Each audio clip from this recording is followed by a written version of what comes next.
ইতিমধ্যে রাজ্য বিধানসভা নির্বাচনের প্রচারে মাঠঘাট গরম করে চলছে সকল রাজনৈতিক দল। আজ অর্থাৎ শুক্রবার সন্ধ্যায় উত্তর ত্রিপুরা জেলার 56 ধর্মনগর বিধানসভা কেন্দ্রের নয়াপাড়া অটো স্ট্যান্ডে অনুষ্ঠিত হয় বিজেপি দলের বিজয় সংকল্প জনসভা। উক্ত জনসভায় প্রধান অতিথি হিসেবে উপস্থিত ছিলেন আসামের সাংসদ ডাক্তার রাজদীপ রায়, 56 ধর্মনগর বিধানসভার বিজেপি মনোনীত প্রার্থী তথা বিধায়ক বিশ্ববন্ধু সেন, বিজেপি দলের মণ্ডল সভাপতি শ্যামল নাথ, পৌর পরিষদের চেয়ারপারসন প্রত্যুৎ দেশ সরকার প্রমুখরা। এদিন মঞ্চ উপস্থিত অতিথিদের মধ্যে মণ্ডল সভাপতি শ্যামল নাথের সভাপতিত্বে শুরু হয় বিজয় সংকল্প জনসভা। জনসভায় বক্তব্য রাখতে গিয়ে প্রার্থী বিশ্ববন্ধু সেন বলেন, ধর্মনগরের মানুষের জন্য দীর্ঘদিন ধরে কাজ করে চলেছেন। মানুষের প্রয়োজনে তিনি সর্বক্ষণ পাশে ছিলেন, মানুষের সুখে দুঃখে তিনি পাশে ছিলেন। বিগত নির্বাচনে তিনি প্রায় 7,500 ভোটে জয়ী হয়েছিলেন। এবার মানুষের আশীর্বাদে আরও বেশি ভোটে জয়যুক্ত হবেন। এই জনসভায় অসম থেকে আগত প্রধান বক্তা সাংসদ ডক্টর রাজদীপ রায় নিজ বক্তব্য রাখতে গিয়ে দেশের প্রধানমন্ত্রী নরেন্দ্র মোদীর ভূয়সী প্রশংসা করেন। বিগত 5 বছরই রাজ্যে বিজেপি সরকার মানুষের জন্য বিভিন্ন উন্নয়নমূলক কাজ করেছে এবং আগামী দিনেও করবে। তিনি ধর্মনগরের প্রার্থী বিশ্ববন্ধু সেনের ভূয়সী প্রশংসা করেন। তিনি বলেন, বিশ্ববন্ধু সেন ধর্মনগরের জন্য অনেক উন্নয়নমূলক কাজ করেছেন, তাই বিশ্ববন্ধু সেন পুনরায় এই কেন্দ্র থেকে জয়ী হতে যাচ্ছেন। তিনি আরো বলেন, দোরগোড়ায় ত্রিপুরার বিধানসভা নির্বাচন আর এই নির্বাচনে রাজ্যের দিক নির্দেশন করবেন আমজনতারা। তাদের ভোটে পুনরায় এই রাজ্যে ক্ষমতায় আসছে বিজেপি। এদিনের জনসভায় বিজেপি কর্মী সমর্থক উপস্থিতি ছিল লক্ষণীয়। যে দাদা আপনার বয়স কত হয়েছে? বললেন আমার বয়স 69 হয়েছে। এবং উনি ভাষণে বলেছেন 42 বছর থেকে রাজনীতি করছেন। বিশ্ববন্ধু দা, আপনি 42 বছর থেকে রাজনীতি করছেন।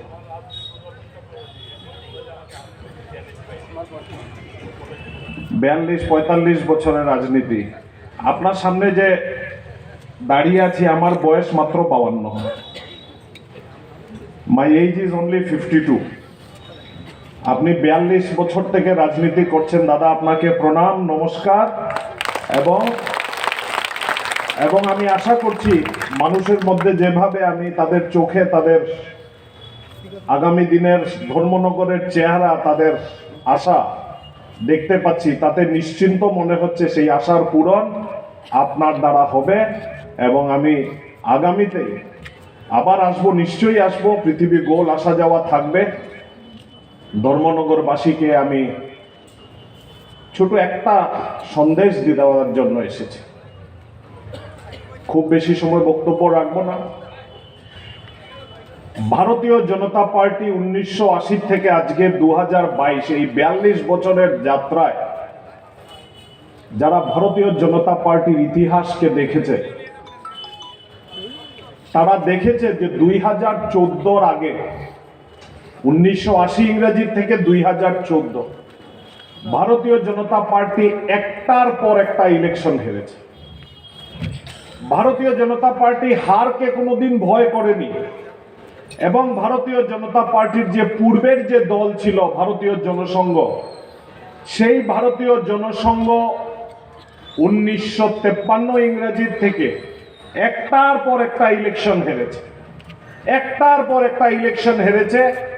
ইলেকশন হারা ভারতীয় জনসংঘ এবং ভারতীয় জনতা পার্টির দুর্বলতা না, কিন্তু ভারতীয় জনতা পার্টি এই হারকে, একটার পর একটা হারকে, তার থেকে শিক্ষা নিয়ে আজকে ভারতীয় জনতা পার্টির নতুন ভারত গড়ার স্বপ্নে মানুষকে উদ্বুদ্ধ করে আজকে এরকম বিশ্ববন্ধু বাবুর মতন মানুষ এবং আপনাদের মতন জনসাধারণকে কনভিন্স করতে পেরেছে যে ভারতের জয়যাত্রার যদি কেউ সে দিক নির্দেশন করতে পারে, তাহলে সেটা একমাত্র ভারতীয় জনতা পার্টি হতে পারে, আর কোনো দল হতে পারে না। অনুরোধ রাখি।